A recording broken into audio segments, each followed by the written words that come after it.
de milagre através da sua palavra para a nossa igreja também. Amém. Deus abençoe, pastor. Boa noite, meus irmãos. Que alegria poder estar aqui com vocês nesta noite. Como bem disse aqui o irmão Ricardo, trago o abraço do pastor Brandão, a todos os irmãos, como trago também o abraço de toda a família missionária de missões nacionais, espalhada por todo este Brasil. Em cada cantinho desse país tem lá um missionário de missões nacionais. Hoje são mais de 850 missionários espalhados em todo o Brasil. E toda a família missionária sustentada exclusivamente pelos batistas brasileiros. Então os irmãos que oram por missões, os irmãos que ofertam para missões, os irmãos que se envolvem com a obra de missões, são quem sustentam esta obra, sustentam essas famílias missionárias na Amazônia, no sertão, no sul, nas Cracolândias, nas tribos indígenas, nas escolas batistas, e assim em todo o canto desse país. E eu venho nesta noite, irmão Ricardo querido, trazer a esta igreja uma palavra de gratidão a Deus e aos irmãos. Gratidão por sua fidelidade, gratidão por seu compromisso, por sua demonstração de cuidado, de zelo, de amor para com a obra missionária. E como estamos em campanha, também desafiar os irmãos a fazermos uma belíssima campanha este ano, e que Deus abençoe as nossas vidas, para que tenhamos condições de ofertar, um coração generoso para ofertar, para o sustento desta grande obra. Então, que Deus muito abençoe a vida de todos os irmãos. Eu quero pedir que os irmãos também transmitam o meu abraço, irmão Ricardo, demais irmãos, ao pastor João Emílio, que está interinamente conduzindo esta igreja, e ele me pediu para estar aqui com os irmãos nesta noite. E o pastor João me pediu que trouxesse assim uma palavra pastoral aos irmãos nesta noite. Então eu quero convidá-los, você que está sentado mesmo como você está, abrir a sua Bíblia e deixá-la aberta para nós meditarmos no Salmo de número 40, um texto tão conhecido de todos nós e que servirá de base para a nossa meditação nesta noite. Salmo de número 40, eu estou lendo aqui na minha versão, que é a versão Almeida século 21, diz assim: esperei com paciência no Senhor, e Ele se inclinou para mim e ouviu o meu clamor. A versão que o irmão está projetando ali parece que é um pouquinho diferente, mas eu acho que a gente sabe de cor esse verso 1, naquela versão antiga que a gente decorou no tempo de embaixador do rei. Sabe ou não sabe? Vamos dizer juntos só o verso 1. Esperei e Ele...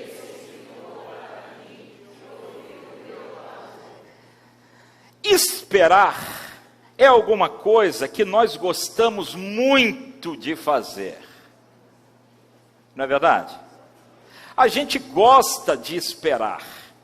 Por exemplo, quando você vai no médico, aí a sua consulta é 3 da tarde, aí você chega 2 horas, para você ter bastante tempo de esperar no consultório, e você fica assim torcendo, tomara esse médico demorar bastante, só me atender lá para 6 horas da tarde, para eu esperar bastante. É assim, irmãos? Não é. A gente não gosta de esperar. Esperar para nós é quase uma tortura, é ou não é? A gente não gosta, a gente quer as coisas na hora, tem que ser rápido, tem que ser tudo rápido. Eu vinha conversando com a minha esposa sobre isso no carro, porque eu sou, meus irmãos, uma pessoa muito tranquila. Vocês acreditam, né? A gente quer as coisas para já. Você já percebeu a velocidade das coisas que a própria internet nos impõe? tiro uma foto aqui dos irmãos agora, posto na internet e em menos de 10 segundos o mundo inteiro pode ver essa foto. Antigamente era assim, você comprava um filme de 36 que rendia mais, aí botava na máquina, aí tirava a foto, mas como o filme era de 36, você tinha que economizar, aí você esperava para gastar aquele filme, e depois você mandava revelar, 2 dias depois você pegava a fotografia, e aí você queria mandar para aquele seu parente lá no interior, aí você postava no correio, dentro de um envelope, colocava o CEP, o endereço, remetente, destinatário. Essa moçada aí não sabe nem preencher envelope de carta mais, já ficou, já é passado. Olha, para você mandar uma fotografia para alguém, era no mínimo 1 mês, dependendo da distância. Hoje em dia, é na hora. Aí acontece que às vezes a internet está meio ruim, e em vez de mandar em 10 segundos, demora 20 segundos. Aí você fica assim, não aguento essa internet, é muito lerda. É ou não é, irmãos? Nós somos impacientes. Nós não gostamos de esperar. Mas o texto sagrado, a palavra de Deus, o texto inspirado da boa palavra de Deus, inerrante, infalível palavra de Deus, nos fala da experiência de Davi, que disse, eu esperei.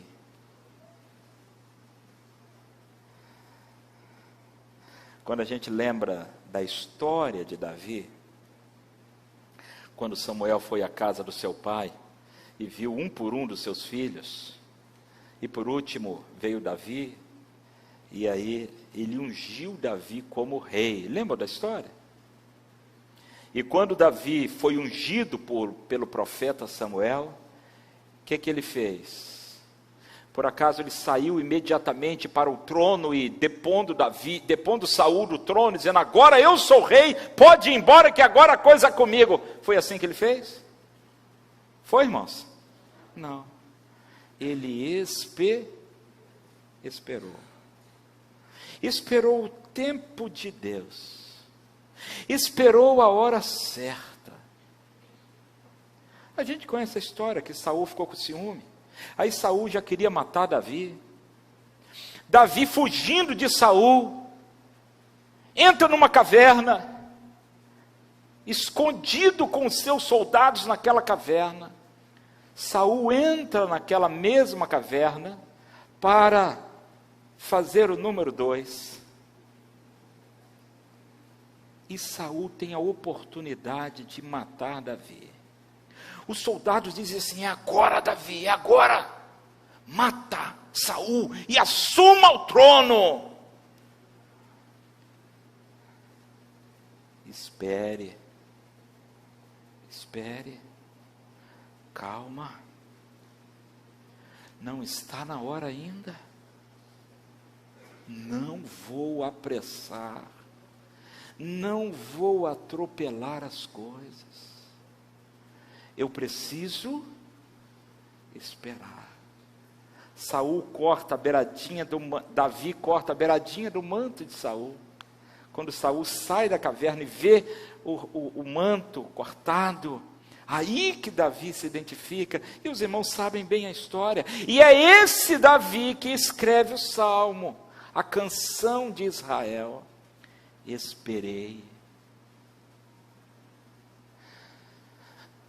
Quanta gente atribulada nos dias atuais, quanta gente ansiosa,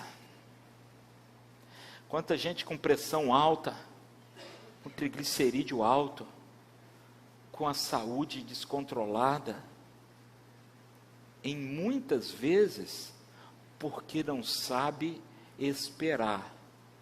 Às vezes é porque come muito também, mas algumas vezes é pela nossa ansiedade. Eu não sei se o povo aqui de Vila da Penha é ansioso, não sei, Mas de um modo geral, no Brasil, a gente está vivendo um tempo, irmão Ricardo, de uma gente ansiosa, apressada, afobada, que quer tudo na hora. Deus, eu quero agora. E a palavra de Deus nos ensina a... O que, irmãos? Esperar. Esta é uma lição que nós precisamos aprender. Esperar. Agora, como é que nós devemos esperar? Murmurando? Reclamando? Apressando Deus, Senhor? É assim? Não é apenas esperar, mas é esperar com paciência. Aí ficou mais fácil, não ficou? Nada, piorou mais ainda. Esperei com paciência. Porque muitas vezes não nos resta outra alternativa a não ser esperar. E a gente espera, porque não tem outro jeito, tem que esperar mesmo. Mas enquanto espera, coitado de quem está perto de nós, é ou não é? A gente reclama, a gente murmura, a gente acha ruim, e fala mal, e não sei o que, e tal, e tenta fazer, e tenta manobrar, e tenta modificar as coisas. Nós precisamos aprender a esperar com paciência. Sabe o que é esperar com paciência? É a gente descansar o coração. É descansar o coração. É saber quem está agindo, quem está no controle. E deixar que ele haja, que ele de fato esteja no controle. Por isso que o salmista não apenas diz, esperei com paciência. Porque eu posso esperar com paciência pelo político, pelo professor, pelo médico, pelo advogado. Mas nós devemos aprender a esperar com paciência no Senhor. Porque Ele tem todo o poder. Ele está no controle. Ele é o Senhor da igreja. Ele é o dono da igreja. Ele é o Senhor das nossas vidas. Ele é o dono da minha vida. Ele é o Senhor da minha família. Ele cuida da minha saúde. Ele cuida dos meus negócios. Ele cuida dos meus estudos, Ele cuida dos meus projetos, Ele sabe o que é melhor para mim, Ele está no controle das nossas vidas. Por isso que o salmista diz, esperei com paciência no Senhor. Aprenda essa lição. Num tempo de tanta velocidade, já viram as propagandas de internet? É um querendo dizer que é mais rápido do que o outro. Num tempo de tanta velocidade, de tanta impaciência, de tanta pressa, de tanta ansiedade, precisamos aprender essa importante lição. Esperei com paciência no Senhor. Amém? E o que o Senhor fez? Aí vem a resposta. E Ele se inclinou para mim e ouviu o meu clamor. Eu acho bonito, irmãos, essa figura de que Ele se inclinou para mim. Sabe por quê? Porque nós estamos falando do grande Senhor do universo, o Criador do céu e da terra, que tem o controle de tudo em suas mãos. E aí um ser humano tão pequenininho como eu, clamo a Ele, e Ele se inclina para mim. É como a criança, aquela criancinha de 2, 3 anos, que quando você vai conversar com ela, aí você se inclina assim, abaixa, para quê? para olhar no olho da criança, para ficar do mesmo tamanho dela, para poder se relacionar com ela. Não é assim que a gente faz? Deus se inclina para nós. Agora é interessante que o texto diz, ele se inclina para mim. Sim ou não? Olha aí. E ele se inclinou para mim. É uma relação pessoal. Não é algo assim, genérico, generalista, no meio da multidão, ele se inclinou para a multidão. Não, senhores. Ele se inclinou para mim. Não é que eu sou melhor do que ninguém, não é porque eu sou mais importante do que ninguém, mas é porque ele se importa comigo. Ele se importa com você. Ele se inclina para nós. No momento em que nós vivemos uma luta, uma tempestade, um rebuliço na vida da gente. Vocês passam por esses momentos assim? Que não sabe direito nem o que fazer? Uma preocupação, uma tormenta, uma tempestade, uma enfermidade, um desemprego, seja lá o que for. A gente clama ao Senhor e Ele se inclina para nós. Ele ouve o nosso clamor. Ele se inclinou para mim e ouviu o meu clamor. A versão que o irmão colocou, ele disse, o meu grito de socorro. Eu não sei como é que está na sua tradução aí. A ideia é, a gente pede, espera com paciência no Senhor. Esperei com paciência no Senhor, mas eu peço, eu clamo, eu não fico calado, eu peço a Deus, e Ele me ouve. Ele te ouve, Ele nos ouve. Ele ouviu o meu clamor, se inclinou para mim e ouviu o meu clamor, e fez o que no verso 2? Olha aí na sua Bíblia aí. Tirou-me de um poço de destruição, de um lamaçal, e colocou os meus pés numa rocha. Quem é da roça aqui sabe o que eu vou falar. Que eu sou da roça, irmão Samuel. E a gente que é da roça sabe das coisas da roça. E Davi era da roça. Ele era rei, mas ele veio da roça. E ele disse o seguinte, que tirou os meus pés de um charco de lodo, de um pântano. Isso é uma figura que mostra que quando você está em uma dificuldade, às vezes as lutas vêm na nossa vida, as lutas vêm na sua vida, as dificuldades, as crises, as tormentas, os desafios, vêm nas nossas vidas, e vêm na vida de todos nós, e às vezes nós nos sentimos como quem está em um pântano, um charco de lodo. O charco de lodo, o pântano, é aquele lugar como que de uma pedra lisa, com aquele lodo assim por cima, e quanto mais você quer se equilibrar, mais você cai. Quanto mais você quer se levantar, mais você escorrega. E aí você escorrega, vai entrando naquele pântano, e você pisa e o pé afunda. Você pisa assim, ele vai lá embaixo.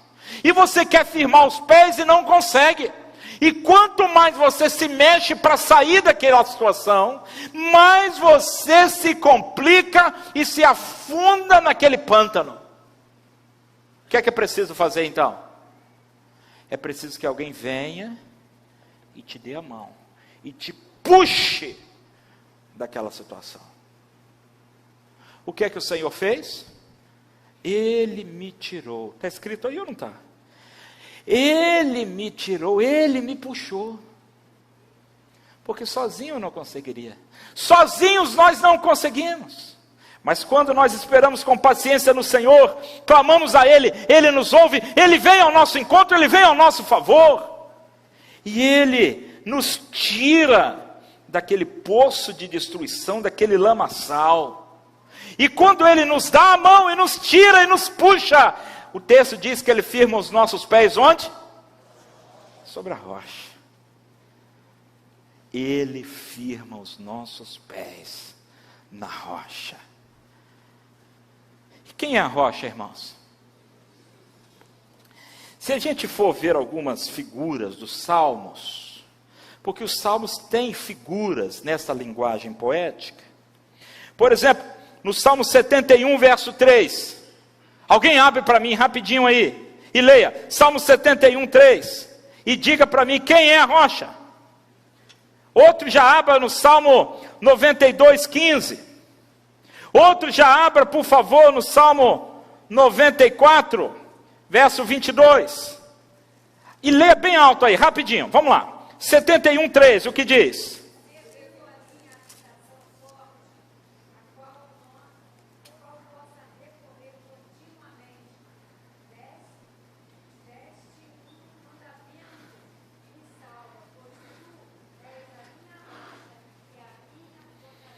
Tu és a minha rocha.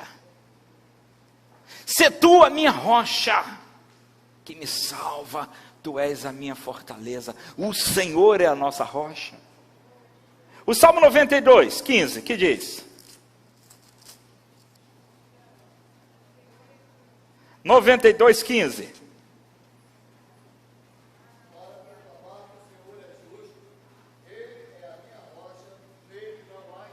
Ele é a minha rocha. Ele é a minha rocha. O 94, vai mais um pouquinho para frente aí. O 94, 22.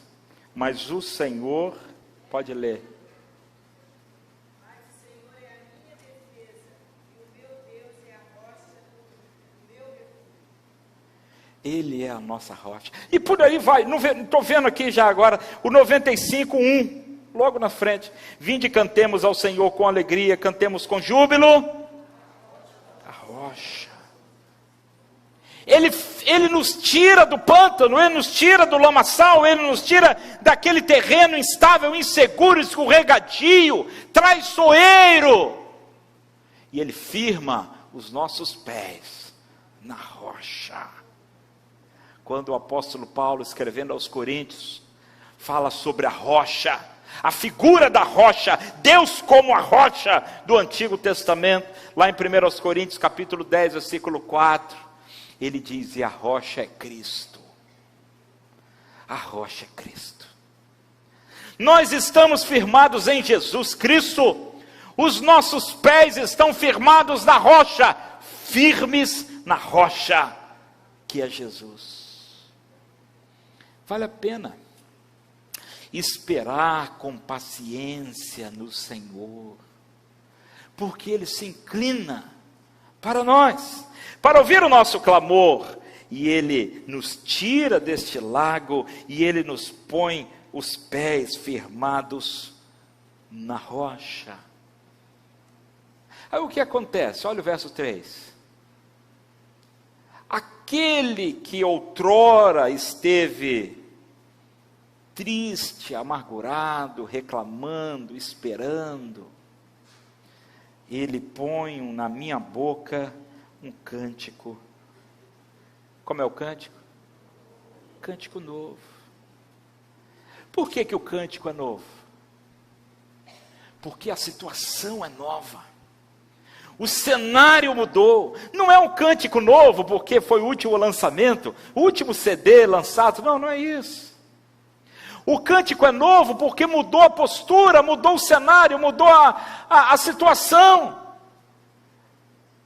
Os meus lábios agora podem entoar louvores ao Deus que me salvou, ao Deus que me resgatou, ao Deus que me deu vitória, ao Deus que me deu salvação, ao Deus que curou, ao Deus que agiu, ao Deus que atendeu, ao Deus que se inclinou, ao Deus que se importa comigo. Ele é a minha rocha, Ele é o meu Senhor, Ele é o meu Salvador, aleluia, cantarei um hino de louvor a Deus. É assim, irmãos, é assim, muda tudo. Olha, e muda tudo, presta atenção. Não significa que eu vou ficar agora cabeludo, magrinho e rico. Não, não é isso não. Quem me dera. Continuo gordo, careca e pobre. Mas os meus pés firmados na rocha. Vocês estão me entendendo? Não muda o hino, não muda a situação, porque mudaram as circunstâncias. Não. Às vezes a circunstância até piora. Às vezes a cura que eu pedia não vem. E Deus diz assim: espera mais um pouquinho aí. Espera mais. Espera mais. Paciência. Mas quando eu entendo que Ele se inclina e ouve e me põe os pés firmados na rocha, a minha atitude muda. A minha vitória já chegou, independentemente das circunstâncias. Bem-aventurado, aliás, ainda no verso 3. Pois na minha boca, vocês estão me acompanhando aí, o verso 3? Pois na minha boca um cântico novo, um hino ao nosso Deus. Muitos verão isso, temerão e confiarão no Senhor. Esse aqui é um detalhe importante. Porque a fama de Davi, como homem de Deus, como servo de Deus, como guerreiro de Deus, não era para ele, não. Não era para ele. E nem era só para Israel. O mundo inteiro ouvia falar de Davi e daquilo que Deus fazia por meio de Davi. Quando Deus trata com a gente, quando Deus nos permite algumas vezes, preste atenção nisso. Quando muitas vezes Deus nos permite passar por situações, como igreja, como família, no trabalho, na saúde, seja lá o que for. Muitas vezes Deus nos permite passar por situações em que Ele trata com a gente no tempo dEle. Mas Ele trata. E aí as pessoas à nossa volta estão observando. Estão ou não estão, irmãos? Ou vocês acham que não estão? Vocês acham que não? Ninguém me vigia. Hã? Você acha que é assim? Ninguém tem nada com a minha vida. Meu irmão, está todo mundo olhando para você. Está todo mundo de olho em você. E quando Deus age na sua vida, isso é um testemunho gigante para aqueles que nos observam. Por isso que o salmista diz, no finalzinho do verso 3, muitos verão isso. Muitos verão. Inclusive aquele que zombou. Inclusive aquele que colocou o pé na frente assim, ó, para você tropeçar e cair. Inclusive aquele que disse, larga esse Deus, larga esse evangelho, larga essa igreja, larga esse marido, larga essa mulher, larga isso, desiste de tudo. Eles verão isso e glorificarão o Senhor. Muitos verão isso, temerão e confiarão no Senhor. Porque a nossa vida, meus irmãos, ela é um testemunho. Nós somos testemunhas daquilo que Deus fez em nós. E quando as pessoas olham para nós, elas olham, observam, e o que elas veem? O que elas veem em nós? Murmurador? Reclamão? Chorão? Alguém que tenta dar um jeito em tudo, resolver tudo aqui ó, na força do braço, ou no jeito político. O que é que vem em nós? O que é que vem quando olham para você e para mim? Ou será que vem alguém que sabe esperar com paciência no Senhor? E Deus ouve. E Deus se inclina, e Deus responde, e Deus tira do charco de lodo, e Deus firma os pés na rocha. Muitos verão isso, e temerão, e confiarão no Senhor. Bem-aventurado, verso 4, bem-aventurado o homem, que coloca a sua confiança no Senhor. Isso é um desafio para nós, queridos. Nós precisamos, dia após dia, colocar a nossa confiança no Senhor. Porque a nossa resposta vem do Senhor. Pastor Samuel, então não devo ir no médico? Não devo procurar o advogado? Não devo procurar o recurso que Deus nos deu? Claro que deve. É claro. Não devo fazer um plano de saúde? Se tiver condição, é bom. Mas a minha confiança jamais poderá estar no médico, nem no plano de saúde, nem no advogado, nem no meu parente que é político, ou porque eu sou amigo do senador. Bem-aventurado é o homem que põe a sua confiança no Senhor. Ele é o Senhor dos exércitos. É Ele quem tem o controle, é Ele quem age em todas as circunstâncias, Ele cuida de nós, Ele ouve o nosso clamor. Bem-aventurado o homem que coloca a sua confiança no Senhor, e não se volta aos arrogantes, nem aos que seguem a mentira. O verso 5 nos traz já uma expressão de gratidão, olha só.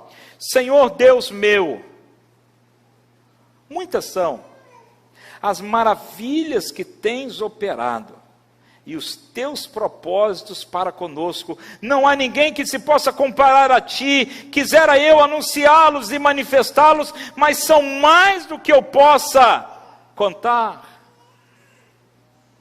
Quando nós experimentamos a salvação de Deus, o trato de Deus, o cuidado de Deus para com as nossas vidas, parece que os nossos olhos se abrem após aquele cântico de louvor, e a gente começa a perceber que na verdade Deus sempre esteve conosco, Deus sempre cuidou de nós, Ele sempre é um Pai amoroso, cuidadoso de cada um de nós. E quando a gente entende e compreende essas coisas, a gente começa a encher o nosso coração de gratidão, e o coração vai enchendo, que parece que vai explodir de tanta gratidão, por tantas maravilhas que Deus tem operado. Deus tem operado maravilhas nesta igreja, meus irmãos, o tempo todo. Deus tem operado maravilhas na sua casa, na sua família, no seu casamento, na sua saúde, na sua vida. Deus tem feito maravilhas, algumas delas nós nem tomamos conhecimento, sabiam disso? Que às vezes Deus faz coisas extraordinárias que a gente nem fica sabendo. Livramentos que Deus nos dá, curas que Deus nos dá, que a gente nem sabe. Deus fez. Quantas são, Senhor, as maravilhas. Eu queria sair agora daqui contando para todo mundo o que o Senhor fez por mim, mas é tanto que eu não consigo nem contar, é mais, não há nada que se possa comparar a Ti, Senhor. Aí a postura do nosso coração muda, deixa aquela postura de ansiedade, de preocupação, de lamento, e às vezes até de murmuração, de medo, e a gente muda para uma postura de confiança. Deus está cuidando, Deus está me ouvindo, Deus está respondendo, Deus vai dar vitória. E dessa postura de confiança, a gente vem para uma postura de gratidão, pelo que Ele já fez, pelo que Ele já está fazendo, e pelo que Ele ainda vai fazer nas nossas vidas. Deixa eu ir para o último versículo, que já está na hora de eu terminar. Não dá para pegar o salmo todo, mas vamos para o último, vamos para o 17. Na verdade, Eu sou pobre e necessitado, mas o Senhor cuida de mim. Esse é um dos meus versículos favoritos. Eu sou pobre e necessitado, mas o Senhor cuida de mim. Quem disse isso? Quem disse, irmãos? O rei Davi. O rei Davi. O grande rei de Israel. Ele disse: eu sou pobre e necessitado. O problema é que às vezes a gente se acha muita coisa, né? Aí estraga tudo. Quando a gente acha que a gente é alguma coisa, o trem vai dar tudo errado. Mas quando a gente reconhece: eu sou pobre e necessitado, mas o Senhor cuida de mim. Uma postura de quietude no nosso coração. A gente aprender a descansar no Senhor, sabendo que Ele age e olha por nós. Para eu terminar, eu preciso dizer que houve alguém que desceu ao fundo do poço para nos tirar do lamaçal. Deus, Ele se inclinou tanto e tanto, que Ele se fez um de nós. Ele estava tão atento ao nosso clamor e à nossa necessidade, que Ele se fez um de nós. E Ele mandou seu Filho por nós. O Senhor Jesus desceu ao charco de lodo, por mim e por você. Como as irmãs cantaram aqui há pouco, Ele levou a nossa dor, Ele levou a nossa perdição, Ele levou o nosso pecado, aquela cruz que era minha, Ele levou, para que os nossos pés hoje estejam firmados na rocha, que é Ele mesmo, o Senhor Jesus. Deus ama tanto o mundo, que Ele deu o seu Filho por nós. E o Senhor Jesus veio a este mundo em nosso favor, por causa de nós, para nós, para nos salvar. Ele é o Filho de Deus, co-criador de todas as coisas, mas se esvaziou de tudo e se fez homem, para descer no fundo do poço por nós. E hoje, nós que somos salvos por Ele, cantamos um cântico novo, um cântico completamente novo, uma vida completamente transformada, uma situação diferente, uma postura diferente, porque Jesus está em nós, Ele mora em nós, Ele é o nosso Senhor, Ele é o nosso Salvador, Ele levou a nossa dor, Ele levou a nossa cruz, Ele levou a nossa condenação, Ele nos tirou do charco de lodo e firmou os nossos pés na rocha. Mas nesta noite, talvez tenha alguém aqui no santuário, ou lá na galeria, ou talvez pela internet, você que nos ouve, e que ainda está no charco de lodo. Você tenta de todo jeito se virar, se agarrar em alguma coisa, você quer se colocar de pé e sempre caindo. É assim mesmo. O Senhor Jesus está com as mãos estendidas assim, ó, para tirar você, para te puxar, para te salvar. Ele veio para isso. Ele deu a sua vida por isso. Ele é o seu Salvador, que quer te salvar nesta noite. Então eu quero terminar dando a você essa oportunidade nesta noite. Se você quer também entregar a sua vida a Jesus, para experimentar isso, para experimentar essa salvação, experimentar esse Salvador na sua vida nesta noite. Talvez os seus pés se desviaram por aí, de um lado para o outro, e você se afastou. Aí hoje você veio aqui, hoje você está aqui, e talvez o Espírito de Deus esteja tocando no seu coração nesta hora, dizendo assim: volte para Jesus, volte para o caminho, volte para a rocha. E os irmãos estão orando por você agora.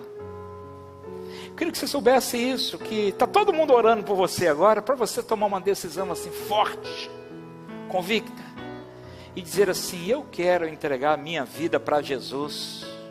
Ou então dizer assim: eu quero voltar para Jesus. E a gente quer orar por você nessa noite também. Você que está pela internet, você que está aqui.